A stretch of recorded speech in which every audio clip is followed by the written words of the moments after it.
Taking place in November is National Adoption Month. Justice Kimberly Tomace with the court's Child Welfare Liaison now joins us on Mid-Michigan Matters.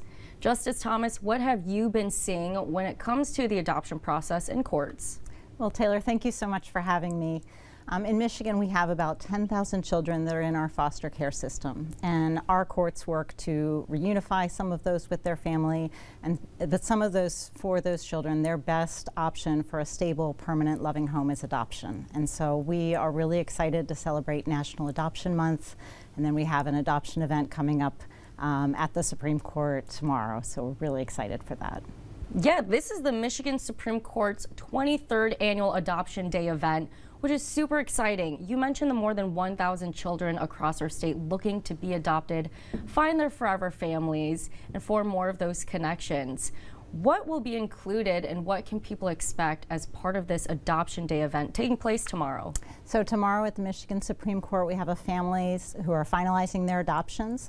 Judge Amanda Pollard from Eaton County will be there to finalize those. There's balloons, there's teddy bears, there's celebration of the loving families that are being solidified tomorrow in our courthouse and in courthouses around the state. Oh, that warms your heart. This really is a celebration when you're bringing the families together so they can expand their families, and then you're making it special for them too.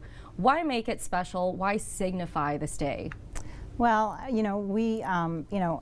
we want all children across our state and our courts to promote children to have safe, stable, loving families. And adoption is one of the ways in which that happens. And so, sometimes the courts have sort of, negative life-altering things, but Adoption Day is a chance for them to have really positive life-altering things. It is a positive impact in people's lives. Can you explain what that adoption process looks like for those families who may want to have a child and this is the route they want to take? What challenges or barriers might they face along the way? Yeah, so obviously our court works with the Michigan Department of Health and Human Services, private agencies that work with adoption. There's an agency, MARE, that has adoption resources, and so those are some ways that people can learn more if they want to get involved or are thinking about adoption.